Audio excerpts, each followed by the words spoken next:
하나님의 선한 능력을 같이 사모함으로 고백하겠습니다. 주 선한 능력으로 하시네 그 크신 팔로 날 붙드시네 절망 속에도 흔들리지 않고 사랑하는 주 얼굴 구하니 주 선한 능력으로 우리를 안으시네 주 선한 능력으로 안으시네 그 크신 팔로 날 붙드시네 절망 속에도 흔들리지 않고 사랑하는 주 얼굴 구하니 선한 능력을 주시리니 선한 능력으로 일어서니 주만 의지하니 믿음으로 우리 고대 안에 주 오시는 날 영광의 새날을 맞이하리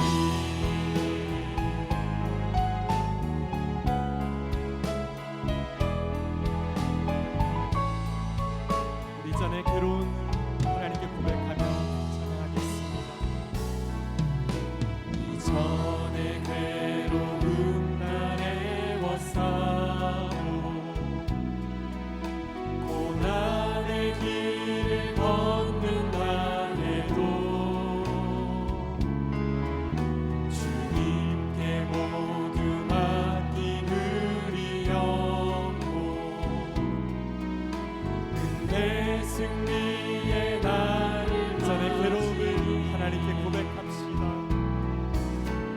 이전의 괴로운 날에 워싸고 고난의 길을 걷는다 해도 주님께 모두 맡긴 우리 영혼 내 승리의 날 우리에게 승리를 주신 주님 선한 능력을 사모합니다. 선한 능력으로 일어서니 주만 의지하리 믿음으로 우리 고대 안에 주 오시는 날 영광의 새날을 맞이 이 목소리를 높여서 주님이 마신 고난의 승자는 우리도 감사하며 받으니 아멘 주님의 남은 고난 채워가며 예수와 보름이 선한 능력을 주셨습니다. 선한 능력으로 일어서니 주만 의지하리 믿음으로 우리 고대 안에 주 오시는 날 영광의 새날을 선한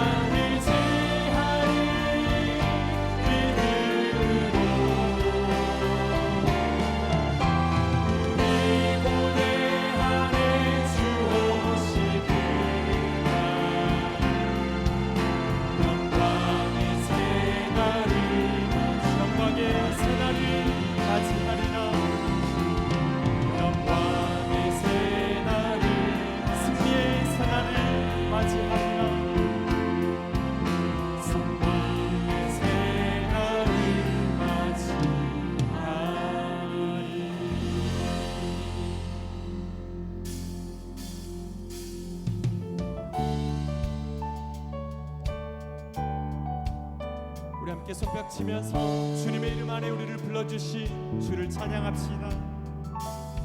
주의 이름 안에서 주의 성소로 가네 영광스러운 이곳에 우리 기쁘게 왔네 거룩한 보좌 앞에서 따뜻함을 느끼네 우리 마음 경배하며 찬양의 제사 드리네 주의 이름 안에서 주의 성소로 가네 영광스러운 이곳에 우리 기쁘게 왔네 거룩한 보좌 앞에서 따뜻함을 느끼네 우리 마음 경배하며 찬양의 제사 드리네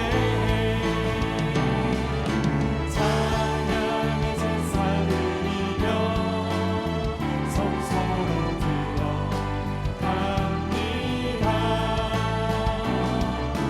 찬양의 제사 드리며 성소로 들어 우리 모두 주님께 감사를 드리며 우리 모두 주님께 감사의 제사를 드리세 우리 모두 주님께 기쁨의 제사 드리네 아멘.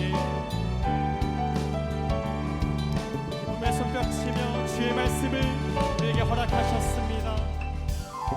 주의 말씀 주시고 우리 감사드리네 주의 날개 은혜니 우리 피난처되네 주의 길을 가르며 우리 주께 순종해 모든 상황 속에서도 찬양의 제사 드리네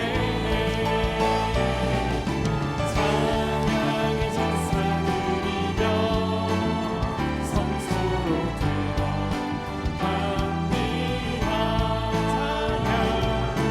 찬양의 제사 드리며 성소로 들어 우리 모두 주님께 감사의 제사를 우리 모두 주님께 감사의 제사를 드리세 우리 모두 주님께 기쁨의 제사 드리네 아멘. 우리 영광의 주님 우리 왕 되신 주님 찬양의 제사를 드립니다. 찬양의 제사 드리며 성소로 들어갑니다.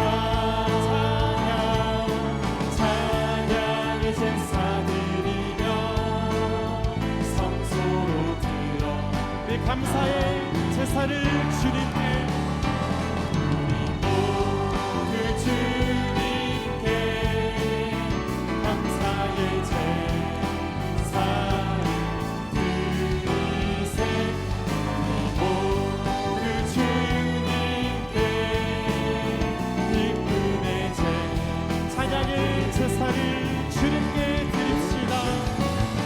찬양의 제사 드리며 아멘 성소로 들어갑니다. 찬양의 제사 드리며 성소로 우리 모두 주님께 감사의 제사를 우리 모두 주님께 감사의 제사를 드리세 우리 모두 주님께 기쁨의 우리 모두 주님께 감사의 제사를 우리 모두 주님께 감사의 제사를 드리세 우리 모두 주님께 기쁨의 제사 드리네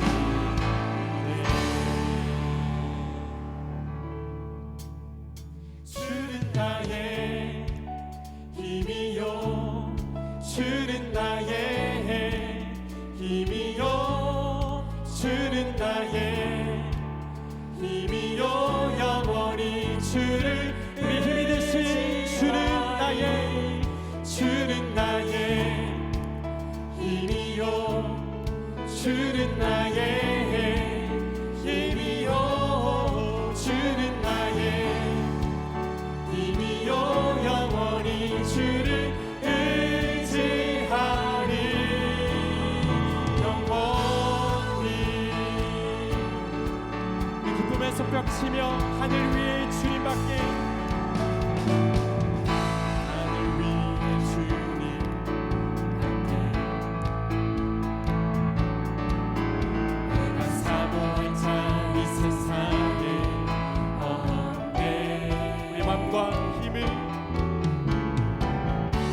내 맘과 힘을 믿을 수 없네 오직 한 가지 그 진리를 믿네 주는 나의 힘이요 주는 나의 힘이요 주는 나의 힘이요 영원히 주를 주는 나의 힘이요 주는 나의 힘이요 주는 나의 힘이요 영원히 주를 의지하리 영원히 내 맘과 힘을 내 맘과 힘을 믿을 수 없네 오직 한 가지 그 진리를 믿네 주는 나의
부르실 때 믿음으로 내게 주를 보게 하신 영광의 들어 주님을 보게 하소서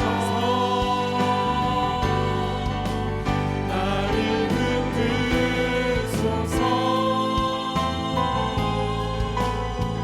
내 뜻과 내 생각 내려놓고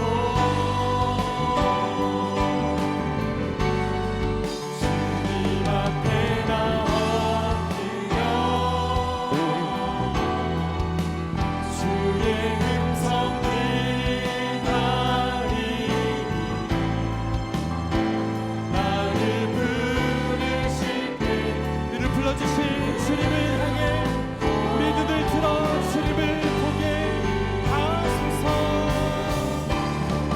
주님을 보게 하소서 나를 붙드소서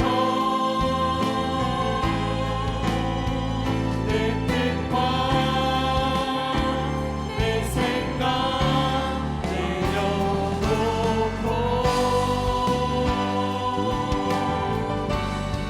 주님 앞에 나 엎드려 주의 음성 기다리니 나를 부르실 때 믿음으로 걸어가리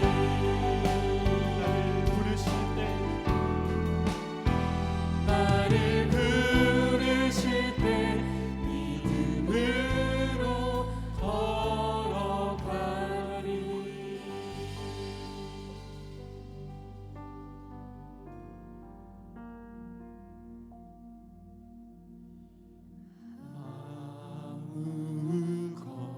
아무것도 두려워 말라 주 나의 하나님이 지켜주시네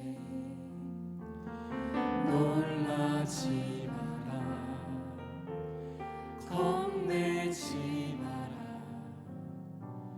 주님 나를 지켜주시네 아무것도 두려워 말라 아무것도 두려워 말라 주 나의 하나님이 지켜주시네 놀라지 마라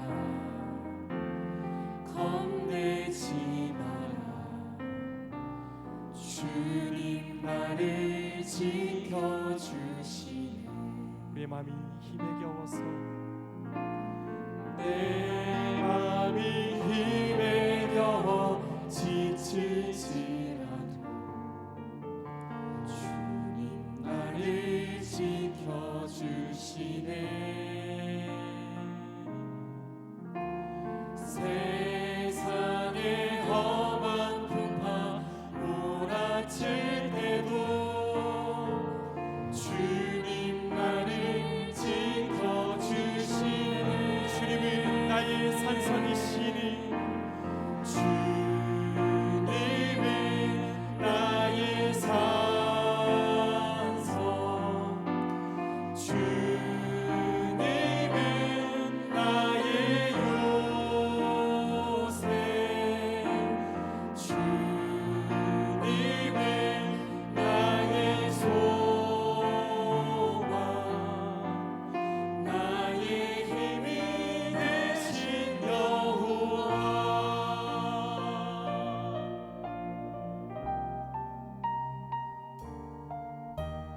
아무것도 두려워하지 말지니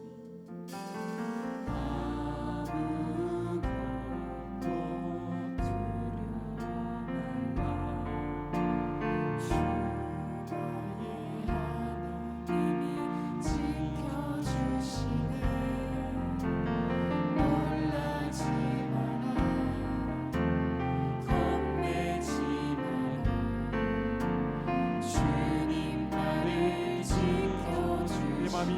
겨워서 지칠지라도 내 맘이 힘에 겨워 지칠지라도 주님 나를 지켜주시네. 세상의 험한 풍파 몰아칠 때도 주님 나를 지켜주실 주님은 우리의 산성이십니다. 요새 신이 주님은 나의 산성,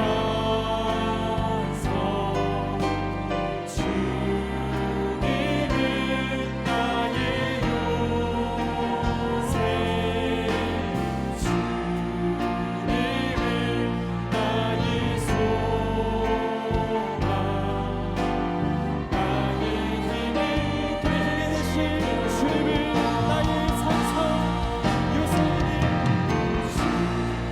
주님은 나의 산성. 아멘. 주님은 나의 요새, 주님은 나의 소망.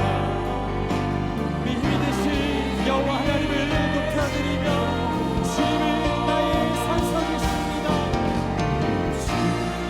주님은 나의 산성, 아멘. 주님은 나의 요새,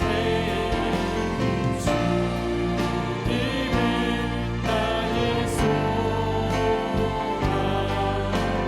나의 힘이 되신 우리 힘이 되신 여호와 나의 힘이 되신 여호와,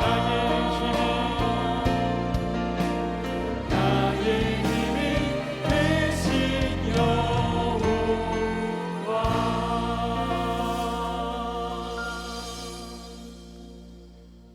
사랑의 하나님 아버지, 오늘 하루도 우리를 지켜주시고 금요일 저녁의 신학 시간을 예배로 올려드릴 수 있는 은혜 주심에 감사드립니다.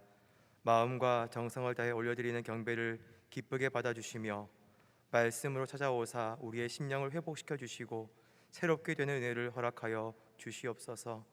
마음을 찢으며 부르짖는 모든 기도를 들어주시고 또 응답받고 돌아가는 축복의 시간이 되게 하여 주시옵소서. 감사드리며 거룩하신 예수님 이름으로 기도하옵나이다. 아멘. 금요일에 오신 성도님들을 주님 이름으로 환영합니다. 마스크를 점검하는 시간 갖도록 하겠습니다. 마스크를 코 위까지 쓰시고 예배와 기도 중에 벗지 마시기 바랍니다. 오늘 우리에게 주시는 하나님의 말씀은 누가복음 13장 22절로 30절까지의 말씀입니다. 예수께서 각 성, 각 마을로 다니사 가르치시며 예루살렘으로 여행하시더니 어떤 사람이 여짜오되 주여 구원을 받는 자가 적으니이까 그들에게 이르시되 좁은 문으로 들어가기를 힘쓰라. 내가 너희에게 이르노니 들어가기를 구하여도 못하는 자가 많으리라. 집주인이 일어나 문을 한 번 닫은 후에 너희가 밖에 서서 문을 두드리며 주여 열어주소서 하면 그가 대답하여 이르되 나는 너희가 어디에서 온 자인지 알지 못하노라 하리니 그때 너희가 말하되 우리는 주 앞에서 먹고 마셨으며 주는 또한 우리를 길거리에서 가르치셨나이다 하나 그가 너희에게 말하여 이르되 나는 너희가 어디에서 왔는지 알지 못하노라. 행악하는 모든 자들아 나를 떠나가라 하리라. 너희가 아브라함과 이삭과 야곱과 모든 선지자는 하나님 나라에 있고 오직 너희는 밖에 쫓겨난 것을 볼 때에 거기서 슬피 울며 이를 갈리라. 사람들이 동서남북으로부터 와서 하나님의 나라 잔치에 참여하리니 함께 읽겠습니다. 보라, 나중된 자로서 먼저 될 자도 있고 먼저 된 자로서 나중될 자도 있느니라 하시더라. 아멘.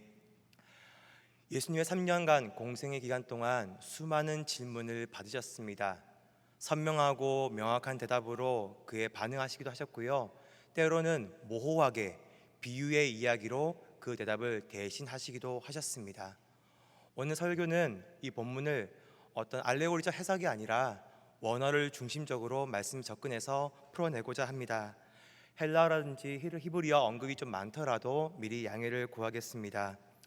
제가 고등학교 입학했을 때에 아직 대학교 입시에 본고사가 남아 있었습니다. 1학년 때 이 본고사가 폐지되고 수학 능력 시험이라는 것이 이제 시작되었습니다. 이 본고사가 폐지되었을 때 굉장히 기분이 좋았습니다. 왜냐하면 수학 한 문제가 이 풀이라든지 증명 과정이 쉽게 2페이지를 넘어갔기 때문에 그렇습니다. 이제 모든 교과 과정이 바뀌었고 이제 이런 풀이 과정보다는 답만 잘 도출하면 좋은 성적을 거두기 때문에 굉장히 좋은 기억이 있었습니다. 이렇게 수업도 많이 바뀌었는데요. 하필이면 수업 시간에 꼭 마지막 끝날 무렵에 선생님이 궁금한 사람 있으면 손을 들라고 했을 때 꼭 한 명이 손을 들고 문제집을 들고 선생님께 다가갔습니다. 그리고 항상 서울대 본고사 기출 문제를 가지고 그 선생님에게 질문을 했습니다. 그 고문관 한 명 때문에 우리는 소중한 쉬는 시간 10분을 낭비해야만 했습니다. 그리고 쉬는 시간 없이 또 그 다음 수업 시간을 맞이했던 그런 기억이 있습니다. 그는 공공의 적이었는데요. 나중에 알고 봤더니 그 친구가 정말 궁금해서 질문한 것이 아니라 우리 수업이 일주일에 6번 있었는데 3분의 선생님이 2번씩 돌아가면서 수업에 들어오셨습니다.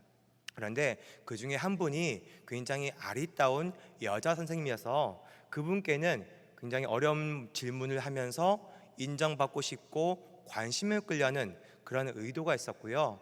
어떠한 남자 선생님에게는 자기가 열심히 공부해서 이미 다 그 문제를 알매도 불구하고 일부러 질문해서 선생님이 그것도 몰라요? 라는 무안을 주기 위해서 무단히 노력했던 그런 속셈이 있었습니다. 왜냐하면 이 남자 선생님과 그 흠모했던 여자 선생님이 교제한다는 소문이 있었기 때문에 그랬습니다. 오늘 본문도요, 어떠한 한 사람이 예수님에게 질문 하나를 던짐으로 오늘 사건이 시작됩니다.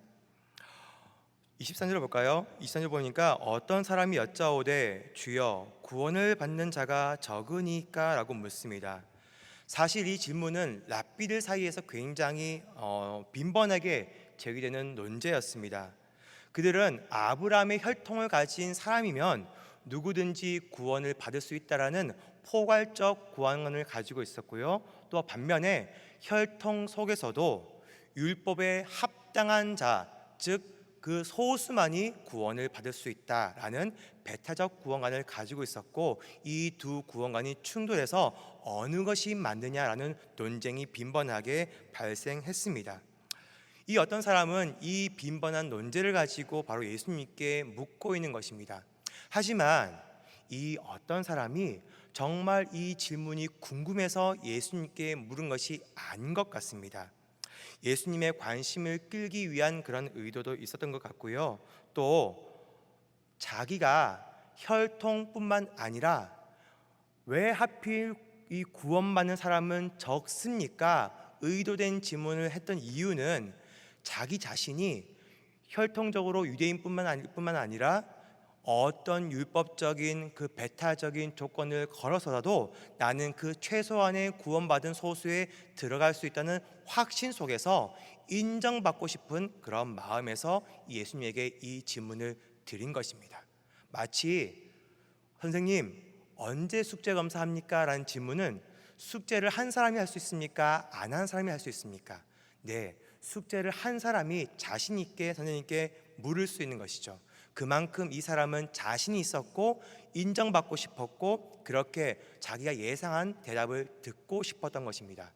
이런 의도를 아셨는지 예수님은 과연 이 구원받는 사람은 몇 명이나 됩니까? 많습니까? 적습니까? 이 수를 묻는 질문에 거기에 많다 적다로 답하지 아니하시고 장차 구원받을 사람은 지금 현재 어떠하게 살아내야 한다라는 하우의 대답으로 지금 이 질문에 대응하고 계십니다. 그리고 24절에 이렇게 대답을 하시는 거죠. 좁은 문으로 들어가기를 힘쓰라. 내가 너희에게 이르노니 들어가기를 구하여도 못하는 자가 많으니라. 좁은 문으로 들어가기를 힘쓰라. 여기서 여러분들은 어디에 눈이 가십니까? 아마 좁은 문에 눈길이 가실 겁니다. 하지만 이 문장에서 예수님께서 강조하시는 것은 바로 동사에 있습니다. 힘쓰라. 이 힘쓰라는 아고노스테라는 단어인데요. 그 기본형이 아고노쇼마이라는 단어인데, 힘쓰다, 애쓰다, 노력하다인데, 운동에서 경쟁하다, 전투에서 싸우다, 심지어 생명을 걸고 모든 노력을 기울여서 여기에 임하는 그런 자세를 뜻합니다. 쉽게 말해서 올인하라는 그런 말인 거죠. 내 생명을 다하여 나의 모든 것을 다해서 무엇을 힘쓸까? 바로 좁은 문에 들어갈 것을 예수님은 말씀하십니다. 여기서 문은 헬라어로 뒤라는 말인데 쉽게 집의 문을 의미합니다. 마태복음 7장에도 똑같은 좁은 문이 나옵니다. 그런데 이 마태복음 7장에서의 문은 필레라고 해서 어떤 성에 있는 성문, 성전에 있는 문, 아주 거대한 문을 의미합니다. 그래서 이 마태복음 7장의 좁은 문과 이 누가복음 13장에 들어가는 좁은 문은 조금 그 개념이 다릅니다. 쉽게 말해서 오늘 우리가 살필 문의 개념은 안에 집주인이 있어서 그 집주인이 문을 열어줘야만 들어갈 수 있는 집의 문, 뒤라를 의미합니다. 그런데 그 문이 좁습니다. 좁다, 스테로스라는 이 단어인데요.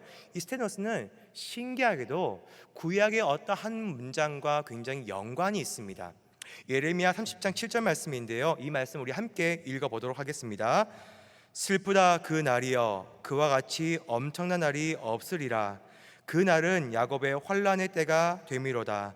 그러나 그가 환난에서 구하여 냄을 얻으리로다. 아멘. 여기서 환난이라는 단어가 두 번 등장하는데요. 히브리어로 짜라라는 단어입니다. 이것이 환난, 고난, 핍박의 의미가 있는데 또 한 의미가 좁다라는 의미가 있고, 이것이 헬라어 스테노스와 연관이 됩니다. 다시 말해서 좁은 문에 들어가는 것은 환난, 고난, 고통 속에 들어가고 임하고 감당하는 것을 의미합니다. 굉장히 억지가 아니냐라는 의문을 가질 수 있을 것 같은데요. 네, 아닙니다. 왜냐하면 오늘 본문의 시작이 22절인데 굉장히 이 절은 오늘 본문과 굉장히 불필요하게 연관이 없어 보이지만 굉장히 밀접한 관계를 갖고 있습니다. 오늘 본문 22절을 함께 읽어보겠습니다.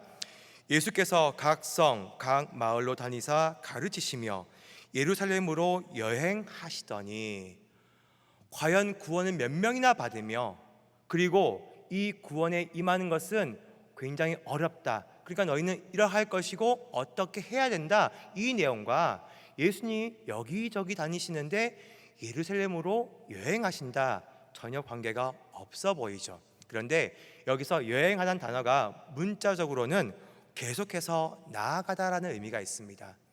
그러면 예수님께서 예루살렘으로 곧장 직행하시느냐? 아닙니다. 지금 예수님은 유대와 베레아 지방에서 약 6개월 동안 이 성 저 마을 다니시면서 두루두루 가르침을 주고 계시거든요. 물리적으로 공간적으로 예루살렘에 가까워지기도 했다가 다시 멀어지기도 하는 그러한 동선 가운데 굳이 성경은 예수님께서 예루살렘으로 향하여 나아가고 있다라고 언급하고 있는 것입니다. 예수님에게 있어서 예루살렘은 과연 무엇일까요? 네, 3년의 공생애를 마치고 궁극적으로 마침내 거기에 가서 고난을 당하고 핍박을 당하고 십자가에 매달려서 이 구원을 완성해야 되는 예수님의 마지막 종착지가 바로 예루살렘입니다. 예수님은 지금 베레아와 유대 지방을 두루 다니시면서도 항상 그 마음속에 이 예루살렘을 염두에 두고 있음을 성경은 지금 드러내고 있습니다. 고난과 핍박과 십자가를 늘 생각하고 묵상하면서 이 구원의 사역을 지금 감당하고 있는 것이죠. 네, 우리가 인생의 하루하루를 살면서 예수님은 우리에게 말씀하십니다. 너희는 좁은 문에 들어가기를 힘쓰라. 그 좁은 문은 고통스럽고 고난스럽고 정말 들어가기 힘들고 가기 싫은 곳이지만 너희는 반드시 너의 생명과 너의 능력과 너의 가진 모든 것을 걸고 거기에 들어가기를 힘써야 한다. 내가 예루살렘에 가듯이 너도 똑같이 나와 그 함께 고난을 향하여 가는 인생의 모습, 그것이 똑같이 오버랩이 되어야 한다라고 예수님은 말씀하고 계시는 거죠. 예수님이 이어서 말씀하십니다. 우리 25절 보실까요? 집 주인이 일어나 문을 한 번 닫은 후에 너희가 밖에 서서 문을 두드리며 주여 열어주소서 하면 그가 대답하여 이르되 나는 너희가 어디서 온 자인지 알지 못하노라 하리니. 집주인이 일어나 문을 한 번 닫은 후에, 이 문구를 잠시 좀 집중해서 보시기 바랍니다. 굉장히 어색합니다. 한글로도 어색하고 헬라어 문법적으로 굉장히 어색합니다. 자연스럽게 고치면 집주인이 문을 닫은 후에 라고 간략하게 고치면 돼요. 그런데 굳이 일어나서 한 번 닫는다라는 불필요한 내용이 들어가 있는데, 이것은 의미가 있기 때문에 넣은 것 아니겠습니까? 여기서 일어나다는 헬라어가 에게로라는 단어인데, 이 단어는 일어나다 그리고 죽은 자가 다시 일어나다라는 의미가 내포되어 있습니다. 다시 부활이라는 개념과 연관되어 있는 단어인 것이죠. 부활은 누구와 연관되어 있습니까? 네, 맞습니다. 우리가 떠오르는 그분, 우리의 주님 예수 그리스도십니다. 그 부활하신 예수님이 바로 집주인이신 것입니다. 그 부활하신 집주인께서 한 번 문을 닫으십니다. 부활의 사건과 구원의 사건과 그 구원받을 유일한 이름은 단 한 번, 단 하나밖에 없다는 것을 우리에게 일러주고 계시는 것이죠. 그 문은 열려 있었습니다. 그런데 이제 한 번 닫힙니다. 하지만 그 열려 있을 동안에도 그 유대인들은 그 문 안으로 들어가지 않았습니다. 그들의 혈통을 가지고 또 문자적인 율법을 가지고 자기의 방식으로 전혀 하나님과 상관없는, 그 진리와 상관없는 헛된 노력과 관심과 그 일을 가지고 그들은 부단히 애를 썼지만 허사였을 뿐이었습니다. 그들은 나중에 읍소합니다. 26절입니다. 그때 너희가 말하되 우리는 주 앞에서 먹고 마셨으며 주는 또한 우리를 길거리에서 가르치셨나이다 하나. 함께 먹고 마시는 것은요, 유대 공동체 가운데 가족과 같은 아주 친밀한 밀접한 공동체를 의미합니다. 그리고 길거리에서 가르치는 것은 스승과 제자, 사제지간의 또한 밀접한 관계를 의미하지요. 아무리 가까워도 가족과 같다 할지라도, 사제지간이 된다 할지라도 나는 너희를 모른다. 너희는 구원받지 못한다. 구원과 너희는 아무런 관계가 없다. 예수님은 지금 단호하게 말씀하고 계십니다. 다시 한번 28절에 이렇게 언급하십니다. 너희가 아브라함과 이삭과 야곱과 모든 선지자는 하나님 나라에 있고 오직 너희는 밖에 쫓겨난 것을 볼 때에 거기서 슬피 울며 이를 갈리라. 너희가 의지했던 그 혈통들, 아브라함과 이삭과 야곱은 분명히 하나님 나라에 있지만, 그와 같다 해서, 그들과 혈통과 같다고 해서 그들의 후손이라고 해가지고 너희가 자연스럽게 구원받고 하나님 나라에 들어오느냐? 결단코 아니다라고 말씀하시는 것이죠. 그래서 너희는 그 헛된 방법으로 말미암아 슬피 울며 밖에서 이를 갈리라. 빠득빠득 분노하는 것이 아니라 슬피 울며 후회하며 자책하고 통곡하는 너희의 모습이 있을 것이다 라고 말씀하십니다. 그리고 예수님은 또 이렇게 말씀하십니다. 29절인데요, 사람들이 동서남북으로부터 와서 하나님의 나라 잔치에 참여하리니 너희만 하나님의 선민이고 너희만 구원받은 줄 알았니? 아니다. 동서남북에서 많은 이방인들이 오히려 하나님 나라에 들어가 구원받은 백성으로 살 것이다 라고 말씀하고 있습니다. 누가복음의 수신자가 누굽니까? 누가가 데오빌로 각하에게 쓰고 있습니다. 이 한 명이지만 이는 이방인 전체를 의미한다고 봐도 무방합니다. 이방인들은 그 당시에 그들 중에도 예수 그리스도를 믿는 사람이 있었습니다. 그리고 그 믿음 때문에 사자굴에 던져지고 무참하게 살해당하고 그 사체는 기름에 튀겨져서 가로등이 되는 그런 핍박과 환난을 당하고 있었습니다. 그런 혹독한 핍박 속에서도 우리 예수님은 이 누가복음의 말씀을 통하여 그들을 위로하고 격려하고 있는 겁니다. 너희가 지금 당하고 있는 그 고난들, 그 환난들, 그 좁은 문, 그 고통스러운 것들, 생명을 걸고 모든 것을 걸고 거기에 들어가 있으라, 힘쓰라. 그리하면 그 후에 너희가 그 환난을 이겨내고 하나님 나라에 들어가는 구원의 복된 소식이 있을 것이다. 이렇게 격려하고 위로하고 그 복음의 복된 소식을 전하고 있는 것입니다. 그리고 마지막에 30절로 이렇게 말씀하십니다. 보라, 나중된 자로서 먼저 될 자도 있고 먼저 된 자로서 나중될 자도 있느니라 하시더라. 그런데요, 이 마지막 절의 말씀의 뉘앙스를 우리는 굉장히 잘 읽어내는 것이 중요합니다. 마태복음 7장에 보면은 아까 말씀드렸다시피 좁은 문이 등장합니다. 좁은 문이 있고 넓고 큰 문이 있습니다. 그런데 크고 넓은 문은 그 길로 들어가는 것은 멸망이고 좁은 문에 들어가면 생명이 있다라고 마태복음 7장은 말씀하고 있습니다. 이러한 이해가 있어서 우리는 먼저 들어가는 것은 생명과 구원이고 나중되는 것은 사망이고 멸망이다라는 이러한 이해의 프레임이 가질 수가 있는데 결단코 그러한 것을 가지시면 안 됩니다. 그래서 경계해야 되는데요, 구원적 측면에서 먼저 되었다가 나중 되는 것은 유대인을 가리키는 것이 맞습니다. 그리고 나중 되었다가 먼저 되는 것은 이방인을 가리키는 것이 맞습니다. 그런데 이방인들은 구원받는 것에 성공하고 유대인들은 잘못된 혈통과 율법을 의지해서 이 구원받는 것에 실패한다. 이것이 절대 아니라는 겁니다. 우리 사도행전 1장 8절을 한 말씀 함께 보실까요? 그냥 유명한 말씀인데 우리 함께 읽겠습니다. 오직 성령이 너희에게 임하시면 너희가 권능을 받고 예루살렘과 온 유대와 사마리아와 땅 끝까지 이르러 내 증인이 되리라 하시니라. 예수님은 지금 복음 전파와 그 시급성과 그 우선순위에 예루살렘이 1순위, 온 유대가 2순위, 사마리아가 3순위, 땅 끝까지가 4순위라고 말씀하고 있습니다. 그만큼 지금 이 유대인들, 예루살렘 이것이 너무나 소중하다라고 말씀하고 있는 거죠. 그리고 마태복음 20장 우리 14절에서 16절 말씀 함께 보겠습니다.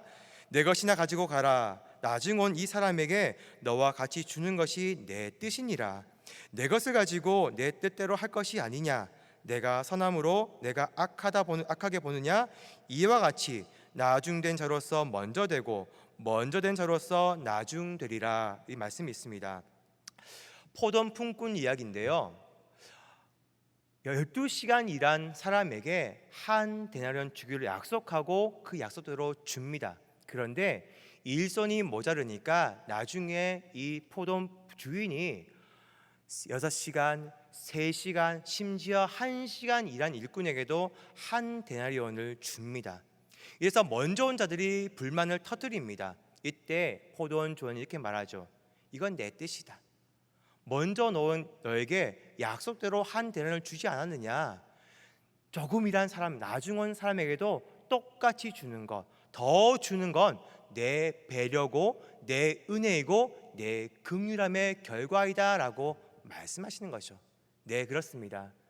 이 포도원 주인은 사랑이 많으신 우리 하나님 아버지시고 먼저 언약의 구원의 그 축복을 약속하시고 베푸시고 약속을 지키실 뿐만 아니라 나중에 자격이 없어도 좀 부족해도 아무런 근거가 없어도 하나님의 나라의 말씀에 순종해 들어온 자에게도 똑같이 한 데나리온 구원의 놀라운 선물을 똑같이 베풀어 주시는 그 하나님의 은혜가 강조되는 것이 이 포도원 품꾼의 이야기입니다.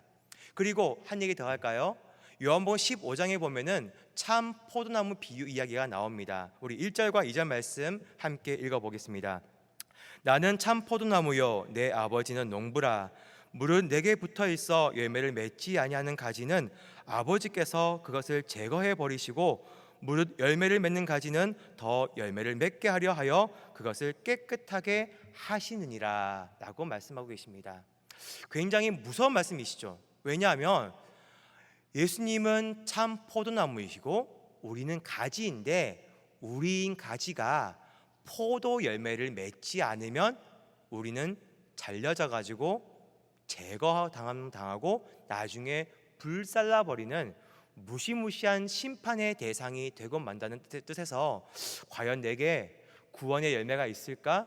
과연 내게 믿음과 성령의 열매가 있을까라는 자책 속에서 불안해지고 걱정하는 것이 우리의 마음이거든요. 그래서 우리 이 말씀이 좀 부담스럽게 느껴집니다.